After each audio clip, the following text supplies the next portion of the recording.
Okay, so I wanted to show you on the fuel. I talked about it when I was doing the distributor and the getting the spark plugs out and all that. So I built this little device for sucking out fuel tanks, and like this, I'm going to prime the system. So it's just a little 12 volt fuel pump from any automotive store. Fused it, put it on a switch, and then got some battery clamp ins. So if I want to turn it on or off, just flip the little switch there. That kicks it on or off. What I did to clean the tank out is I went up here and hooked, it's kind of up in there, but anyway, I hooked onto the line coming from the tank. And then I put the other end of this hose into fuel canisters and emptied out the fuel that was in the tank. That's a lot better way than trying to suck it out of the filler neck. If you've got, depending on how your filler neck is set up. In this case, it was easy to just tap in here. On these older vehicles, there's not much in the way other than that little flap, but it's still, sometimes they have screens in them, whatever. Anyway, this is just an easy way to get the tank empty. Is it 100% empty? No. If you're gonna do that, you gotta unmount the tank, but it's much better to say on a vehicle like this that has a 30-gallon tank, it's a lot better to take and suck out the gas and then take the tank off, rather than try and take the tank straps off and have all that weight to deal with as you're trying to get it down.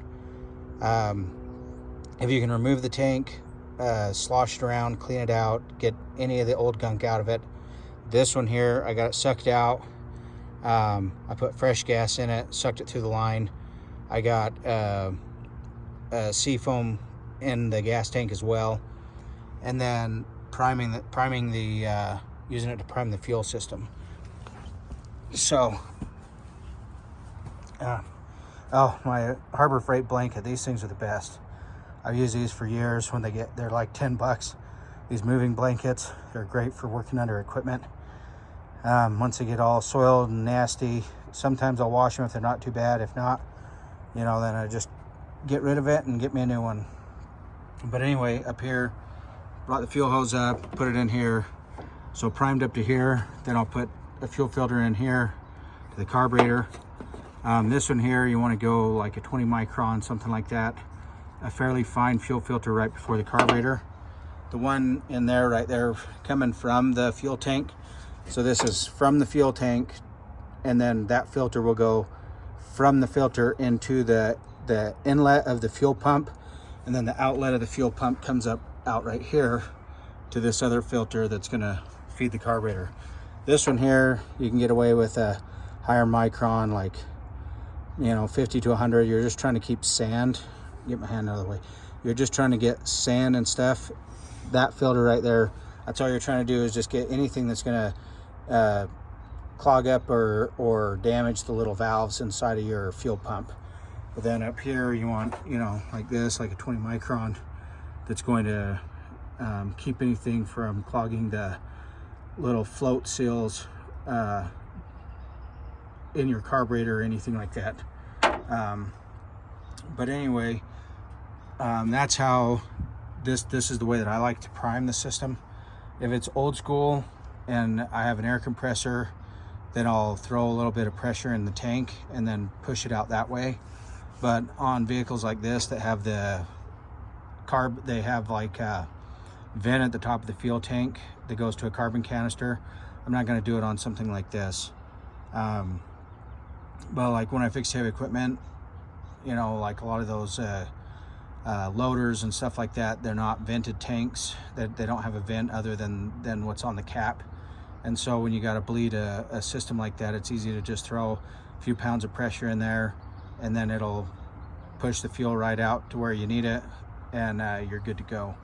But I wouldn't do it on something like this, because you're just going to blow air into the tank, and then it's going to go out that vent into the carbon canister. It's not going to do what you want it to do.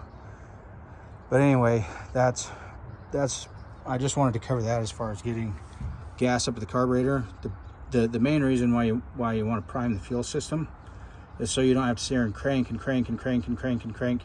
And sometimes what I've found is maybe there's a fuel hose that has a crack in it between the fuel pump down here and the tank. So it's like trying to suck through a straw that has a crack in it. You're not going to get the fuel that you need because you're getting air mixed in with it. So you're fighting with an engine, wondering why it won't start, why it won't run, fighting it, and all it is you're getting bad fuel delivery. The other things that I've seen is inside the tank, the pickup tube or things like that, cracked, fallen off. You know, they're just pieces. Some of them are just pieces that are like soldered together. Over time, they just get brittle and cracked. Some of them are plastic pieces.